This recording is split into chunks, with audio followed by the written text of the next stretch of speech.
இன்றும் மத்தேயு சுவிசேஷத்திலிருந்து விலையேறப்பெற்ற சத்தியங்களை நாம் பார்க்கவிருக்கிறோம். முதலாவது, எழுதியது யார்? மத்தேயு சுவிசேஷத்தை எழுதியது மத்தேயு. எப்பொழுது எழுதியிருப்பான்?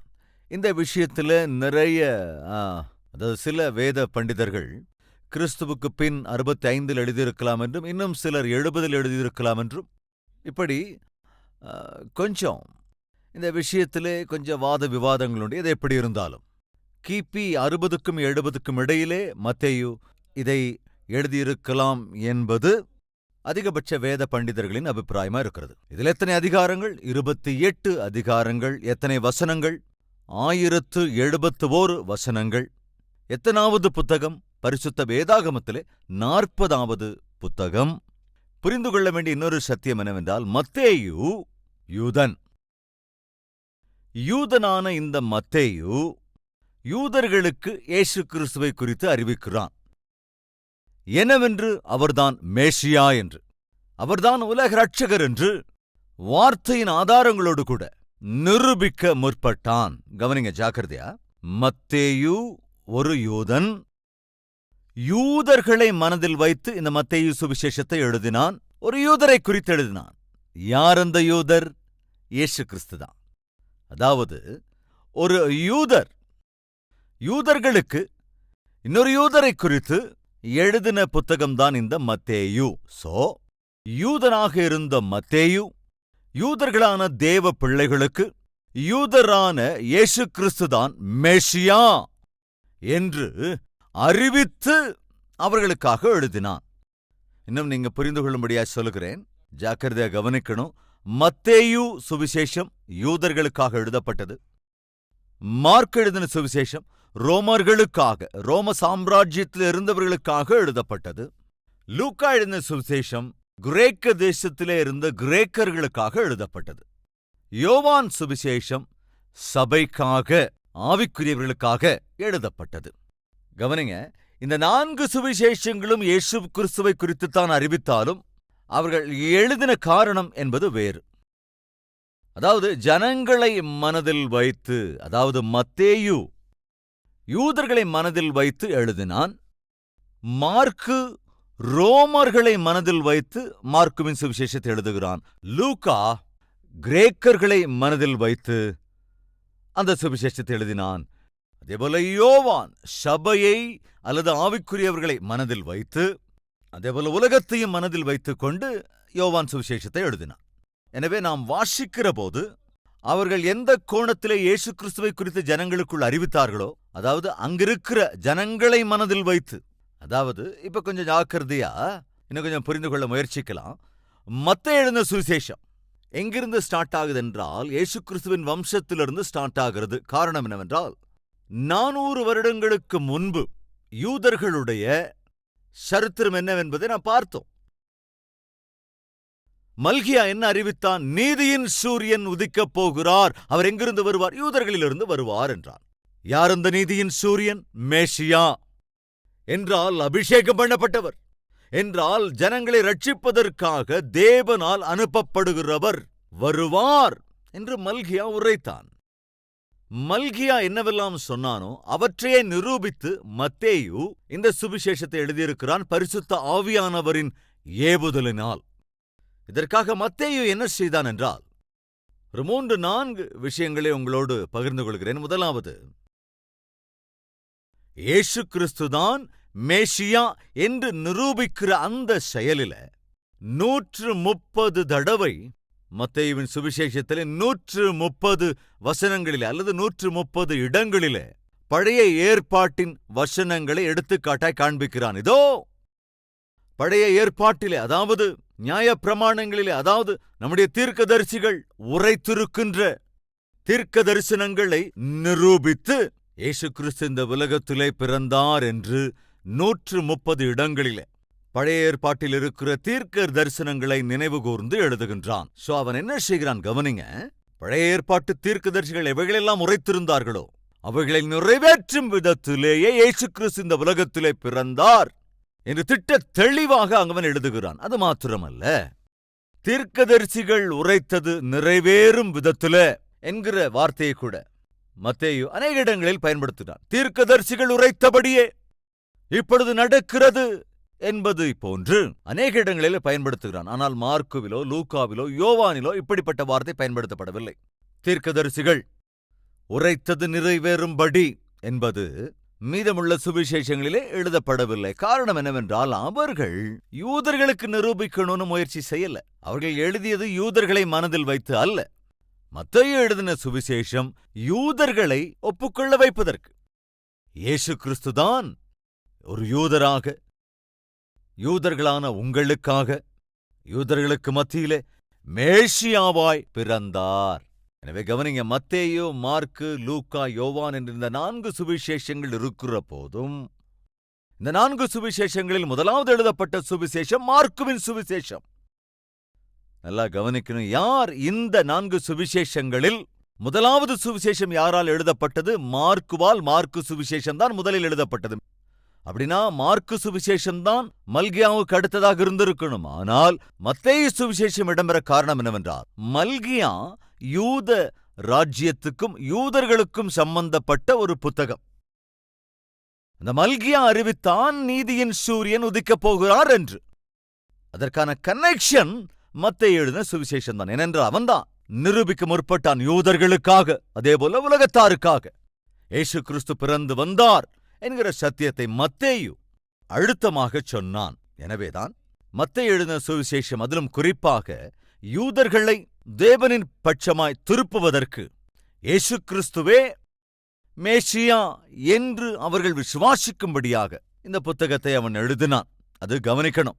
அது மாத்திரமல்ல, இயேசு கிறிஸ்துவை குறித்து தாவீதின் குமாரன், தாவீதின் குமாரன் என்று அநேக இடங்களிலே, குறிப்பாக 9 இடங்களிலே தாவீதின் குமாரன் என்று சொல்லியிருக்கிறான். ஆனால் மார்க்குவின் சுவிசேஷம், லூக்காவின் சுவிசேஷம், யோவான் சுவிசேஷம், இந்த 3லும் சேர்ந்து 6 இடங்களில் தான் அந்த வார்த்தை உண்டு. ஆனால் மத்தேயு சுவிசேஷத்தில் மாத்திரம் 9 முறை தாவீதின் குமாரனாகிய இயேசு கிறிஸ்து என்ற வார்த்தை உபயோகப்படுத்த காரணம் என்னவென்றால், யூதர்களுக்கு திரும்ப திரும்ப மத்தேயு நினைவுபடுத்துகிறான், உங்களுக்கு முன்னால் இருக்கிற அல்லது நம் மத்தியிலே தரிசனமாகி இருக்கின்ற இயேசுதான் உலக இரட்சகர்.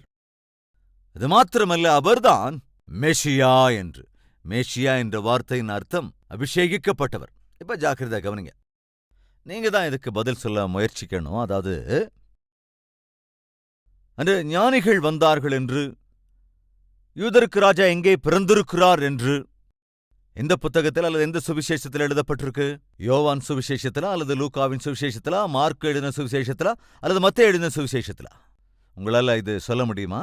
நீங்க சொல்றது ஒருவேளை எனக்கு கேளாவிட்டாலும் அட்லீஸ்ட் நீங்க பக்கத்தில் இருக்கிறவங்களுக்கு சொல்லுங்க.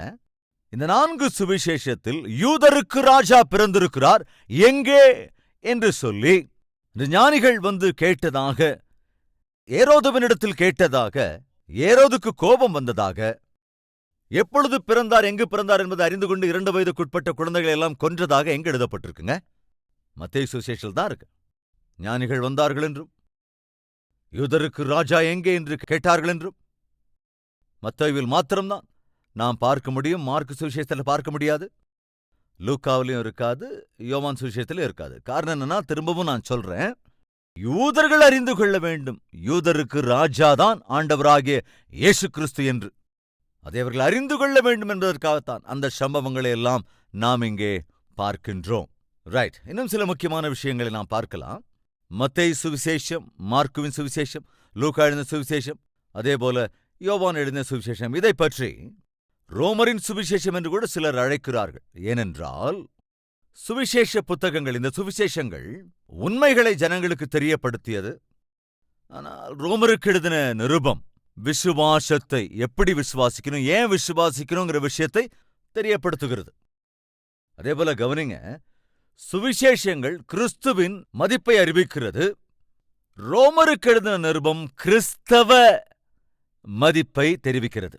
ரோமருக்கு எழுதின நிருபம் கிறிஸ்தவர்கள் எப்படி மதிப்புடன் நடந்து கொள்ள வேண்டும் என்பதை தெரிவிக்கிறது. சுவிசேஷங்கள் கிறிஸ்துவின் மதிப்பை போதிக்கிறது.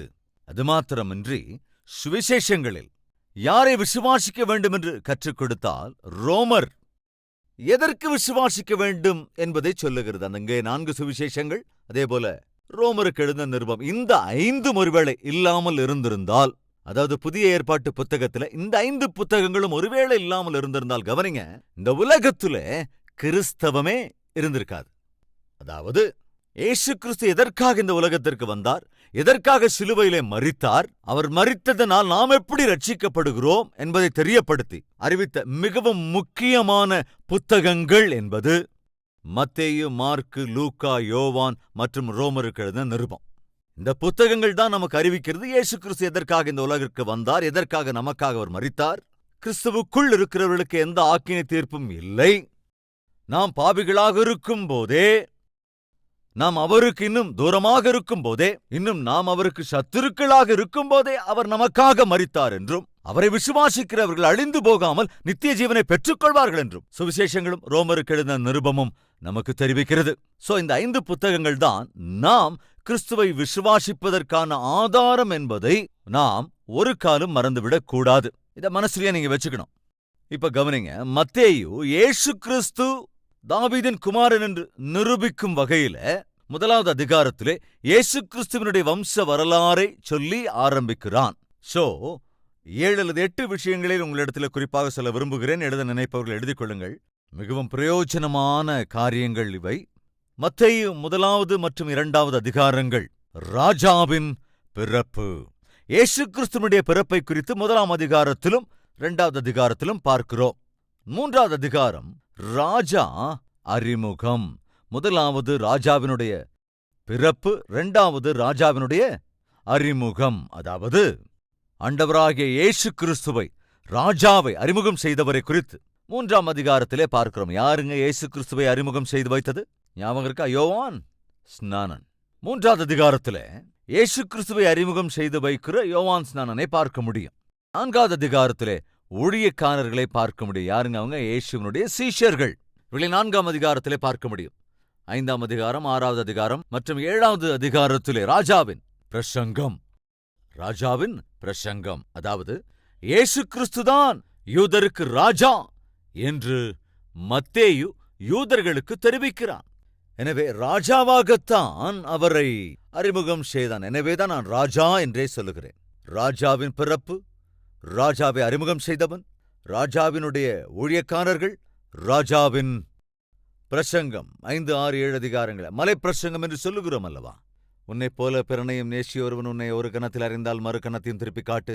அப்புறம் இருதயத்தில் சுத்தமுள்ளவர்கள் பாக்கியவான்கள், அவர்கள் தேவனை தரிசிப்பார்கள் என்னெல்லாம் இருக்கிறது அல்லவா? இதெல்லாமே 5, 6 மற்றும் 7ஆம் அதிகாரங்களில், அதாவது இந்த 3 அதிகாரங்களிலுமே கூட மலையின் மீது இயேசு கிறிஸ்து செய்த பிரசங்கத்தினுடைய சாராம்சம் இந்த 3 அதிகாரங்களில் எழுதப்பட்டிருப்பதனாலே ராஜாவின் பிரசங்கம். 8வது அதிகாரமும் 9வது அதிகாரமும் இயேசு கிறிஸ்து செய்த ஆச்சரிய அற்புத காரியங்கள், அதேபோல சமுத்திரத்தை அமைதலாயிரு என்று சமுத்திரத்தையே அமைதலாயிருக்க பண்ணியது ராஜாவின் மகத்துவம்.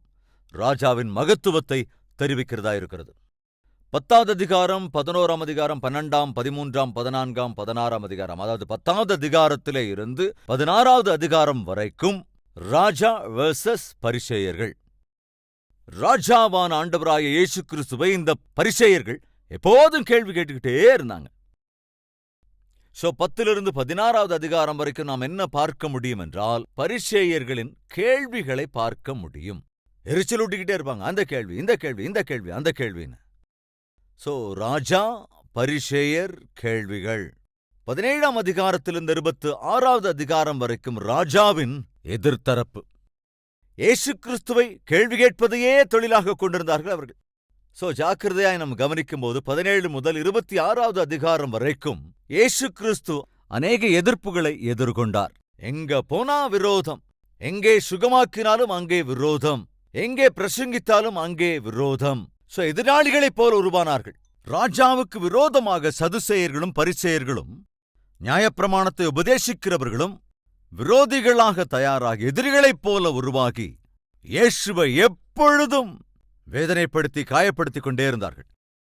இந்த காரியங்கள் எல்லாவற்றையும் நாம் 17ஆம் அதிகாரத்திலிருந்து 26வது அதிகாரம் வரைக்கும் 27வது அதிகாரத்திற்கு வருகிறபோது ராஜாவின் மீது குற்றச்சாட்டு. பரிசேயர்கள் ராஜாவாக இயேசு கிறிஸ்துவின் மீது குற்றம் சுமத்தினார்கள். ஏதாவது ஒரு குற்றத்தை கண்டுபிடித்து எப்படியாவது அவரை கொன்றுவிட வேண்டும். நம்முடைய பெயர் போகிறது, நம்முடைய அடையாளம் போய்விட்டது, நம்முடைய புகழ் மங்கிக் கொண்டே இருக்கிறது, நம்முடைய அதிகாரம் குறைந்து போகிறது, ஜனங்களுக்குள் நம்மீது இருக்கிற மதிப்பு குறைந்து விடுகிறது. எப்படியாவது குற்றம் சுமத்தி விட வேண்டும். என்று சொல்லி 27ஆம் அதிகாரத்திலே அநியாயமாய் குற்றம் சுமத்தி இயேசு கிறிஸ்துவை வேதனைப்படுத்தினார்கள், காயப்படுத்தினார்கள், குற்றத்துக்கு இலக்காக்கி இம்சித்தார்கள், அநியாய நியாயத்தீர்ப்புக்கு ஆளாக்கினார்கள், சிலுவையில் அறைய வேண்டும் என்று கத்தினார்கள், சிலுவைக்கு ஒப்புக் கொடுத்தார்கள். 28வது அதிகாரம் ராஜாவின் பரலோக பிரயாணம். மரணத்தை ஜெயித்தார், திரும்ப உயிர்த்தெழுந்தார், பரலோகத்திற்கு ஏறிப்போனார். அன்பு சகோதர சகோதரிகளே, மத்தேயு சுவிசேஷத்தை நாம் டிவைட் பண்ணி பார்த்தால் இதோ இவ்விதத்திலே டிவைட் பண்ண முடியும். எழுதியிருக்கிறீர்களா? கவனிங்க, இன்னொரு முறை சொல்றேன். முதல் 2 அதிகாரங்கள் 1 மற்றும் 2ஆம் அதிகாரத்திலே ராஜாவின் பிறப்பை நாம் பார்க்கிறோம். 3ஆம் அதிகாரத்தில் ராஜாவின் அறிமுகம் செய்து வைத்தது யோவான் ஸ்நானகன். 4வது அதிகாரத்திலே ராஜாவின் ஊழியர்கள், அதாவது சீஷர்களை குறித்தது. 5வது அதிகாரம், 6ஆம் அதிகாரம், 7வது அதிகாரத்திலே ராஜாவின் பிரசங்கம், அதாவது மலை பிரசங்கங்கள். 8 மற்றும் 9வது அதிகாரங்களில் ராஜாவின் தாக்கம், அவர் செய்த சுகமாக்குதல் மற்றும் ஆச்சரிய காரியங்கள். 10லிருந்து 16 வரைக்கும் ராஜாவின், அதாவது ராஜா, பரிசேயர்கள், அந்த பரிசேயர்களுடைய கேள்விகள், சர்ச்சைகள், இவைகள் எல்லாவற்றையும் 10 முதல் 16ஆம் அதிகாரங்களிலே. 17ஆம் அதிகாரத்திலிருந்து 26வது அதிகாரம் வரைக்கும் ராஜாவின் பகையாளிகள், எதிர்த்து நின்ற பரிசேயர்கள், விரோதிப்பது, வேதனைப்படுத்துவது, அவரை ஜனங்களுக்குள் டீஃபேம் செய்ய வேண்டும் என்று அவர்கள் எடுத்த முயற்சி. அடுத்தது ராஜாவுக்கு எதிரான குற்றச்சாட்டு. ராஜாதி ராஜாவான இயேசு கிறிஸ்துவின் மீது அவர்கள் குற்றம் சுமத்த வேண்டும் என்று அவருக்கு எதிராக நின்று இல்லாத பொல்லாத குற்றத்துக்கு ஆளாக்கி மரண சிக்ஷைக்குட்படுத்தியது. சிலுவைக்கு அவரை ஒப்புக் கொடுத்து அங்கே அவரை கொன்றார்கள். ஆனால் ராஜா உயிர்த்தெழுந்தார், பரலோகத்திற்கு திரும்பவும் ஏறிப்போனார், திரும்பவும் வரப்போகிறார். அவர் வரும்போது யாரெல்லாம் அவரை விசுவாசிக்கிறார்களோ அவர்கள் எல்லோரையுமே கூட தன்னோடு கூட நித்திய காலமாய் தம்முடைய ராஜ்யத்திலே தம்மோடே கூட இருக்கும்படியாய் செய்வார் என்பது வேதாகமத்தினுடைய சாராம்சம். So friends, மத்தேயு அற்புதமாக ஊழியம் செய்தான். 2 பட்டணங்களுக்கு போனான். பார்த்தியா, அதேபோல எத்தியோப்பியா என்ற 2 பட்டணங்களுக்கு போனான். இந்த பார்த்தியா மற்றும் எத்தியோப்பியா பகுதிகளுக்கு சென்று சிலுவையை குறித்த செய்தியை, நற்செய்தியை பிரசங்கித்தான். அப்படி அவன் பிரசங்கித்ததற்காகவே நதபா என்கிற ஒரு ஊரிலே மத்தேயுவை மிக கொடூரமாக கொன்றுவிட்டார்கள். சுவிசேஷத்தை அறிவித்த காரணத்துக்காக ஒரு ராஜா, அவனுடைய பேர் என்னவென்றால் ஹெர்தாபஸ் என்கிற ஒரு ராஜா இட்ட கட்டளையின் அடிப்படையில மத்தேயுவை பயங்கரமாய் கொன்று போட்டார்கள். சில பேர் என்ன சொல்லுகிறார்கள் என்றால், அவனுடைய கைகளையும் கால்களையும் பூமிக்குள்ளே குத்திவிட்டு, அதாவது இந்த கையையும் இந்த காலையும், கைகளையும் கால்களையும் ஒரு சேர வைத்து ஈட்டியால் குத்தி பின்பு தலையை வெட்டினார்கள் என்று சில பேர் சொல்லுகிறார்கள். இன்னும் சிலர் சொல்லுகிற கருத்து, ஈட்டியால் குத்தி அவனை கொன்றார்கள், அல்லது இன்னும் சிலர் சொல்கிறார்கள் தலையை வெட்டி கொன்றார்கள் என்று. அநேக அபிப்பிராயங்கள் உண்டு. இன்னும் சில பேர் சொல்லுகிறார்கள் அவன் நிம்மதியாக நேச்சுரல் டெத் தான், சாதாரணமாகத்தான் இறந்து போனார் என்று சிலர் சொல்லுகிறார்கள். இந்த சாதாரணமான மரணம் என்பதை அதிகபட்சமானோர் ஏற்றுக்கொள்ளவில்லை. அநேக வேத பண்டிதர்கள் ஏற்றுக்கொண்டது அல்லது நம்பினது, அதாவது அவர்கள் உணர்ந்து சொன்னது என்னவென்றால், மத்தேயு இயேசு கிறிஸ்துவை குறித்த சுவிசேஷத்தை அறிவித்ததற்காக கொலை செய்யப்பட்டான், அதுவும் கூட எத்தியோப்பியா என்கிறதான தேசத்திலே. மத்தேயு சுவிசேஷத்தை எழுதியது யார்? மத்தேயுதான். யாருக்காக எழுதினான்? யூதர்களுக்காக எழுதினான். யாரை குறித்து எழுதினான்? யூதரான ஆண்டவராகிய இயேசு கிறிஸ்துவை அறிமுகம் செய்து எழுதினான். இந்த மத்தேயு என்பவன் யார்? முதலில் சாட்சியற்றவன், ஒரு ஒழுக்கமற்ற வாழ்க்கை வாழ்ந்தவன், சகல பாவ வாழ்க்கைக்கும் பழக்கப்பட்டிருந்தவன். ஆனால் இயேசு அழைத்தபோது எல்லாவற்றையும் விட்டுவிட்டு இயேசுவின் சீஷனாக இருப்பதற்கு தன்னைத்தானே அர்ப்பணித்துக் கொண்டவன்.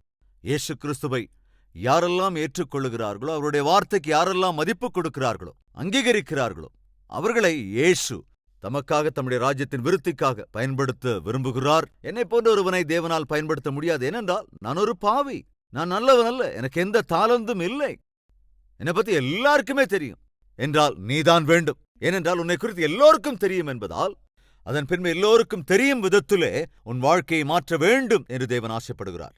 இந்த மத்தேயு வரி வசூல் செய்து கொண்டிருந்தவன், வேஷிகளை காட்டிலும் பரம பாவியாக எண்ணப்பட்டவன். பிரதர், வேஷியை காட்டிலும் பாவியாக எண்ணப்பட்டவன்னு சொல்றீங்களே, பைபிள்ல அது இருக்கான்னு கேட்டா ஒரு முறை அதை கூட நான் காண்பித்துக் கொடுக்கிறேன். லூக்கா 5வது அதிகாரம் 29ஆம் வசனம். அந்த லேவி என்பவன், கவனிங்க, அந்த லேவி என்பவன் தன் வீட்டிலே அவருக்கு பெரிய விருந்து பண்ணினான். அநேக ஆயக்காரரும் மற்றவர்களும் அவர்களோட கூட பந்தியிருந்தார்கள். வேதபாரகரும் பரிசேயரும் அவருடைய சீஷருக்கு விரோதமாக முறுமுறுத்து, நீங்கள் ஆயக்காரரோடும் பாவிகளோடும் போஜனபானம் பண்ணுகிறதென்ன என்று கேட்டார்கள். போஜனபானம் பண்ணுகிறது என்ன என்று முறுமுறுத்தார்களாம். சொல் முதல்ல யாருங்க? ஆயக்காரர்கள். அதுக்கு அடுத்தது பாவிகள். அப்படின்னா என்ன அர்த்தங்க? பாவிகளுக்கே செகண்ட் ரேங்க் தான். ஃபர்ஸ்ட் ரேங்க் யாருக்கு? ஆயக்காரருக்கு. மார்க் எழுதின சுவிசேஷம் 2வது அதிகாரம் 16வது வசனத்திலும் கூட அதையே நாம் பார்க்க முடியும். அவர் ஆயக்காரரோடும் பாவிகளோடும் போஜனம் பண்ணுகிறதை கண்டு, அவர் ஆயக்காரரோடும் பாவிகளோடும் போஜனம் பண்ணுகிறது என்ன என்று கேட்டார்கள். சங்கேயும் அதே கேள்விதான், ரைட்? அப்ப ஆயக்காரர்கள் பாவிகளை விட மோசமான பாவிகள் என்றார்கள். அப்படித்தான் அவர்கள் அழைக்கப்பட்டார்கள். கவனிங்க, இன்னொரு ரெஃபரன்ஸை கூட நாம் பார்த்து விடலாம். அதாவது மத்தேயு எழுதின சுவிசேஷம் 21வது அதிகாரம் 31வது வசனம். பாதியிலிருந்து வாசிக்கிறேன். அதற்கு அவர்கள் மூத்தவன்தான் என்றார்கள். இயேசு அவர்களை நோக்கி, ஆயக்காரரும், கவனிங்க, ஆயக்காரரும், அதுக்கப்புறம் வேஷிகளும். வேஷிகளை விட மோசமானவங்க இந்த ஆயக்காரர்கள். இப்போ ஃபர்ஸ்ட் ரேங்க் யாருக்கு? ஆயக்காரருக்கு. செகண்ட் ரேங்க் தான் வேஷிகளுக்கு. என்றால் வேஷிகளை விட பயங்கர பாவிகள் என்று ஆயக்காரர்களை, அதாவது பாவிகளை காட்டிலும் மிகுந்த பாவிகளாக அன்று அந்த ஆயக்காரர்கள் எண்ணப்பட்டார்கள். என்றால் அவ்வளவு கீழ்த்தரமான ஒரு சாட்சியோடு கூட இருந்த லேவியை தேவன் செஞ்சு கவனிக்கணும். எவ்வளவு பெரிய ஊழியக்காரனாக்குனார் தெரியுமா? பழைய ஏற்பாட்டு காலம் முடிந்த பிறகு 400 ஆண்டு கால அந்த இருளின் காலம் முடிந்ததற்கு பிறகு நீதியின் சூரியன் உதிக்கிறார், அவர்தான் ஆண்டவராக இயேசு கிறிஸ்து என்று உலகத்திற்கு, அதே போல யூதர்களுக்கு அந்த நற்செய்தியை தருவதற்காக ஆண்டவராக இயேசு கிறிஸ்து மத்தேயுவை தெரிந்து கொண்டார். அது மாத்திரமல்ல, மத்தேயு இயேசு கிறிஸ்துதான் தாவீதின் குமாரன் என்று நிரூபித்து மத்தேயு 1:16, யாக்கோபு மரியாளுடைய புருஷனாகிய யோசேப்பை பெற்றான், அவளிடத்தில் கிறிஸ்து எண்ணப்படுகிற இயேசு பிறந்தார். மத்தேயு சுவிசேஷம் 1 வசனத்திலிருந்து இந்த 16வது வசனம் வரைக்கும் 42 தலைமுறைகள் உண்டு. பரிசுத்த வேதாகமம் எவ்வளவு அற்புதமானது! இயேசு கிறிஸ்துவினுடைய சரித்திரம் எவ்வளவு மேன்மையானது என்பதை இந்த அதிகாரம் நமக்கு தெரிவிக்கிறது. அதாவது எப்போது உங்களுக்கு யாருடைய பிறப்பை குறித்தாவது அவர் இவரை பெற்றார், இவர் அவரை பெற்றார், இவர் இவரை பெற்றார் அப்படின்னு இருந்தா நாம் அதை சாதாரணமா படிக்க மாட்டோம். ஆனா தயவு செஞ்சு கவனிங்க, பரிசுத்த வேதாகமம் தெரியப்படுத்துகிறது என்னவென்றால், கவனிங்க, இந்த மனிதன், அதாவது முதலாவதாக மனிதன் எப்படி வந்தான், அதன் பின்பு அந்த முதல் குடும்பத்திற்கு யார் பிறந்தார்கள், அதற்கு பின்னுள்ள குடும்பத்திலே பிறந்தவர்கள் யார், அதன் பின் வந்த குடும்பத்துக்கு பிறந்தவர்கள் யார் யார் என்று இந்த முதல் வசனத்திலிருந்து 16வது வசனம் வரைக்கும் 42 தலைமுறைகள் என்று சொன்னேன் அல்லவா? 2000 வருடகால குடும்பங்கள்ங்க. அது 2000 வருடகால குடும்பத்தினுடைய சரித்திரம் இங்க எழுதப்பட்டிருக்கிறது. எந்த புத்தகத்துல யார் சரித்திரம் இப்படி எழுதப்பட்டிருக்குங்க? இயேசு கிறிஸ்துவை குறித்து எழுதி, இயேசு கிறிஸ்துவுக்கு தந்தையாக இருந்த யோசேப்பை குறித்து எழுதி, யோசேப்பின் தந்தையார், அந்த யோசேப்பின் தந்தையார், தாத்தாயார், அந்த தாத்தாவுக்கு தாத்தாயார், அந்த தாத்தாவுக்கு தாத்தாயார். ஒருவேளை நீங்க என்ன கேட்டா என்னுடைய தந்தையின் பெயரை என்னால சொல்லிட முடியும். அவங்க அப்பாவோட பேரு வீரையான்னு சொல்லிடுவேன். அவங்க அப்பாவோட பேரு தெரியாது, எனக்கு தெரியாது. அதே போல எங்க மம்மியோட டாடி பேர் எனக்கு தெரியும். அதே போல தாத்தா பேரு எனக்கு தெரியும். ஆனா தாத்தாவ தெரியாது. நான் சொல்றது புரியுதா உங்களுக்கு? ஆனால் இயேசு கிறிஸ்துவினுடைய வம்சாவளி 2000 வருட காலத்துக்கு நமக்கு தெரியுங்க. அது எப்படி அப்படின்னா, நீங்க முதல்ல இருந்து வாசிக்கணும். வாசிச்சாதான் உங்களுக்கு புரியும். வாசிக்கிறேன். ஆபிரகாமின் குமாரனாகிய தாவீதின் குமாரனான இயேசு கிறிஸ்துவின் வம்ச வரலாறு. இயேசு கிறிஸ்துவின் வம்சம் என்பது 2000 வருடங்களுக்கு மேலாக இயேசுவின் வம்சம் என்ன என்பதை எழுதுகிறான். இவையெல்லாவற்றையும் மத்தேயு எதற்காக எழுதி வைத்தான் என்றால், தெரியப்படுத்துகிறான் யூதர்களுக்கு என்னவென்று. இயேசு கிறிஸ்து தாவீதின் குமாரன். பழைய ஏற்பாட்டின் புத்தகம் எந்த நீதியின் சூரியன், எந்த வெளிச்சத்துக்குரியவர், யார் இம்மானுவேலர், யார் குமாரனாக அருளப்படுவார் என்று பழைய ஏற்பாட்டில் எழுதப்பட்டிருக்கிறதோ அதை 130 ரெஃபரன்சஸை காண்பித்து இயேசு கிறிஸ்துதான் உலக ரட்சகர், இயேசு கிறிஸ்துதான் மேசியா, இயேசு கிறிஸ்துதான் அபிஷேகம் பண்ணப்பட்டவர் என்று தெளிவாய் விவரித்து இந்த சுவிசேஷத்தை எழுதியிருக்கிறான்.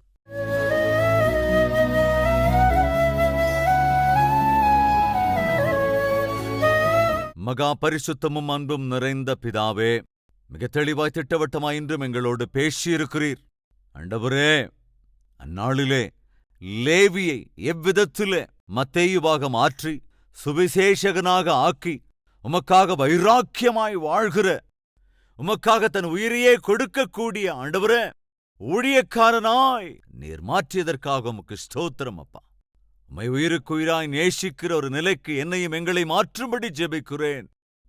எல்லாவற்றையும் விட்டுவிட்டு பாவ பணிகளை, பாவ பழக்க வழக்கங்களை, பாவம் நிறைந்த மக்களை, பாவம் நிறைந்த பிரதேசங்களை ஆண்டவரே விட்டு விலகி உம்மையே பின்பற்றுகிற வாழ்க்கை எங்களுக்கு அருளுங்க ராஜா.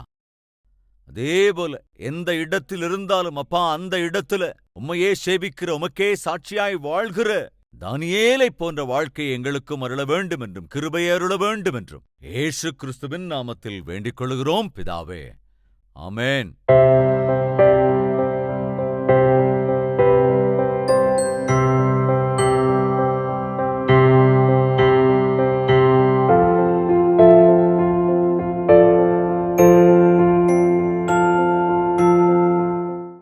எங்கள் முகவரி: கல்வரி, தபால் பெட்டி எண் 30, குக்கட்பள்ளி, ஹைதராபாத் 72.